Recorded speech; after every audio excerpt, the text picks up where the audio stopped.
Students, आज हम 9th class की न्यू बुक का मैथ करेंगे। उसकी एक्सरसाइज नंबर 1.1 है। क्वेश्चन है identify each of the following as rational and irrational number. इन क्वेश्चंस में से आपने रैशनल और इरेशनल नंबर की शिनाख्त करनी है। उसके लिए पहले आपको रैशनल और इरेशनल नंबर का कॉन्सेप्ट क्लियर होना चाहिए। तो उसकी हम डेफिनेशन देखेंगे क्या है।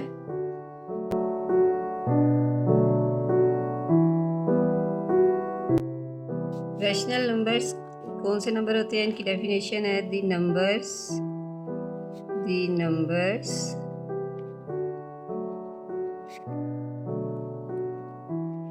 which can be written in the form of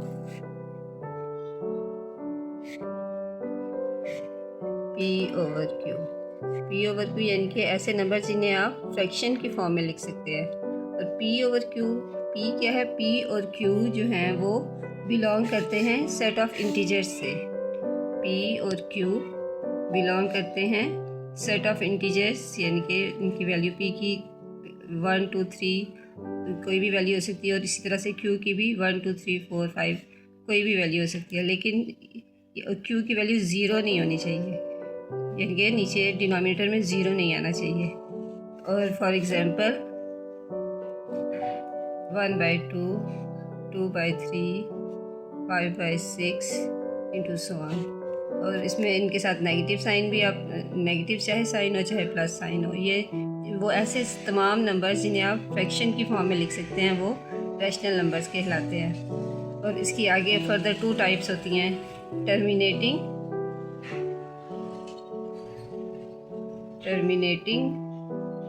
rational numbers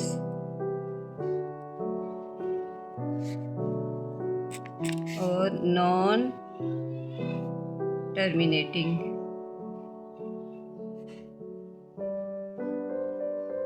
and recurring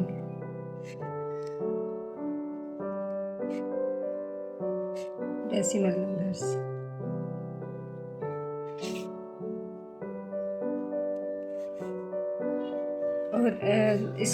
और non the numbers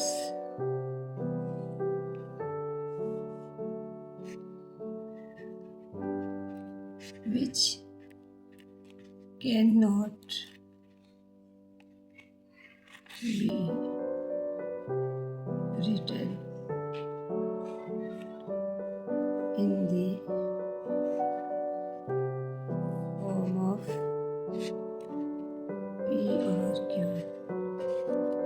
For example, √2, √3, पाई और E, ये सारे ऐसे नंबर्स हैं जिन्हें आप P/Q की फॉर्म में रिप्रेजेंट नहीं कर सकते। और इनके लिए सिंबल जो है वो इस्तेमाल किया जाता है।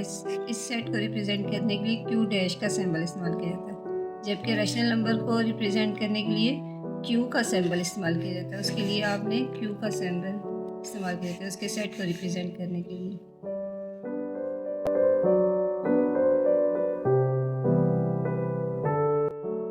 नंबर की 2 टाइप्स हैं, terminating decimal number and non terminating and recurring decimal number. Terminating decimal number ऐसे नंबर हैं जिनमें डिजिट्स की तादाद फाइनाइट होती है। डेसिमल के बाद, पॉइंट के बाद डिजिट्स की तादाद फाइनाइट है, ठीक है। इस तरह आप देख सकते हैं, इसकी एग्जांपल्स कुछ मैंने लिखी हैं। 1/4 है, इसका आंसर 0.25 आ रहा है, तो पॉइंट के बाद सिर्फ 2 डिजिट्स आ रहे हैं। और इसी तरह से 8/25 को अगर आप डिवाइड करें तो इसमें भी फाइनाइट डिजिट आ रहे हैं। और लेकिन कुछ ऐसे नॉन टर्मिनेटिंग नंबर भी रैशनल नंबर कहलाते हैं, जिनमें उसमें ये ज़रूरी है कि इसमें एक पॉइंट के बाद डिजिट्स जो है एक ख़ास तरतीब से रिपीट होते चले जाते हैं। इसका आंसर एंडलेस है, इनका इन्फिनिट तक ये डिवीजन का अमल जारी रहता है। और लेकिन एक ही नंबर बार बार रिपीट होता है।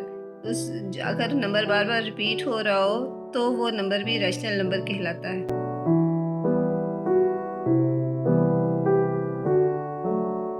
रैशनल नंबर की क्या पहचान है कि ये नॉन टर्मिनेटिंग और नॉन रेकरिंग डेसिमल नंबर होते हैं, यानी कि ऐसे डेसिमल नंबर जिनमें पॉइंट के बाद डिवीजन जो है वो इन्फिनिट तक जाती है। जिस तरह से पाई है, इसका आंसर है 3.14159 और इसके बाद डॉट्स लगाए गए हैं जो ये शो कर रहे हैं कि ये इसमें डिवीजन जो है वो इन्फिनिट तक होगी। लेकिन आप ये भी देख सकते हैं कि इसमें कोई भी नंबर एक सीक्वेंस से रिपीट नहीं हो रहा। इसी तरह से ई की वैल्यू अगर कैलकुलेटेड जो है वो 2.182 इंटू सो वन, इसका आंसर भी आएगा इन्फिनिट तक, इसका आंसर जाएगा। और अंडर रूट 2 को अगर आप 2 का अंडर रूट लें तो इसका आंसर भी, इसके भी फाइनाइट डिजिट्स नहीं होंगे बल्कि इन्फिनिट तक इसके डिजिट्स जाएंगे। ये सारे के सारे इरेशनल नंबर हैं। अब हम एक्सरसाइज की तरफ आते हैं।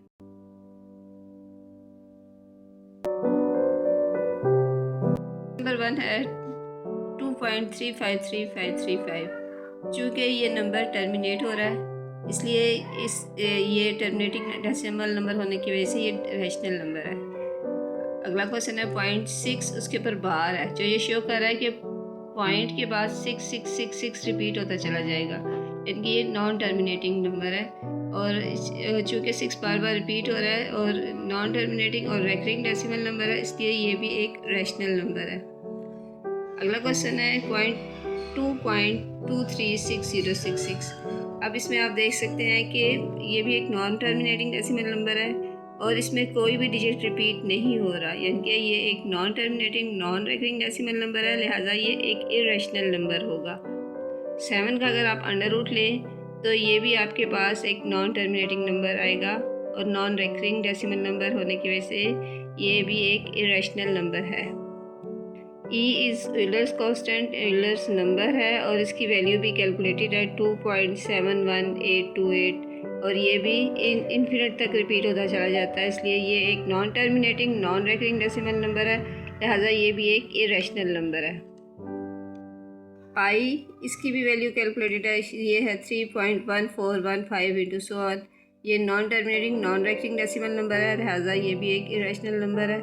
इसी तरह से अगर आप अगला क्वेश्चन देखें 5 प्लस अंडर रूट 11, इसमें एक नंबर 5, ये तो एक रैशनल नंबर है क्योंकि इसको आप पी बाई क्यू की फॉर्म में भी लिख सकते हैं 1 अगर एक्सटेंशन लगाए। और लेकिन अंडर रूट 11 जो है ये एक इरेशनल नंबर है। अब चूँकि अब एक रैशनल और इरेशनल नंबर का अगर आप सम लेंगे तो उसका आंसर भी इरेशनल नंबर ही आता है, क्योंकि ये कुछ उन्होंने पॉइंट्स वैल्यूज़ लिखी हैं पेज नंबर 5 के ऊपर कि रैशनल और इरेशनल नंबर को अगर आप प्लस करें तो इसका आंसर इरेशनल नंबर आएगा, लिहाजा ये भी एक नॉन टर्मिनेटिंग और नॉन रेकरिंग डेसिमल नंबर है, इसलिए ये एक इरेशनल नंबर है। अब इसी तरह से अगला क्वेश्चन है अंडर रूट 3 और अंडर रूट 13, ये दोनों ही नॉन टर्मिनेटिंग और नॉन रेकरिंग डेसिमल नंबर है, क्योंकि अगर आप 3 का अंडर रूट लें तो इसका आएगा आंसर 1.732 डैश डैश डैश 9, यानी कि नॉन टर्मिनेटिंग नंबर आएगा। इसी तरह से 13 का भी अंडर रूट लें तो ये भी नॉन टर्मिनेटिंग नंबर आएगा। इन दोनों को प्लस करने से भी एक non terminating non recurring decimal number आएगा, लिहाजा ये एक इरेशनल नंबर है। 15/4 को अगर आप कैलकुलेट करें तो इसका आंसर आएगा 3.75 और ये एक टर्मिनेटिंग डेसिमल नंबर है, लिहाजा ये एक रैशनल नंबर है। अगला क्वेश्चन है 2 माइनस अंडर रूट 2 और 2 प्लस अंडर रूट 2। अब इसको आप लोगों ने सॉल्व करने के लिए फार्मूला लगाना है जो आप लोग पहले इसमें शुरू में लगा चुके होंगे, इससे फेमिलियर होंगे आप कि a plus B A minus B, यानी कि अगर दो वैल्यूज़ जिनके दो ऐसे नंबर जिनकी पहली दो वैल्यूज सेम हो और दूसरे दो नंबर भी सेम हो लेकिन दरमियान में साइन का डिफरेंस हो तो उसके बाद आप ए स्क्वायर माइनस बी स्क्वायर का फार्मूला लगाते हैं। इसको इस फार्मूले के तहत सॉल्व करेंगे तो आपके पास आंसर आएगा 2, जो एक टर्मिनेटिंग डेसिमल नंबर है, लिहाजा ये एक रैशनल नंबर है। आई होप सो आपको मेरी वीडियो पसंद आई होगी और आपको अच्छी तरह से समझ आ गया होगा।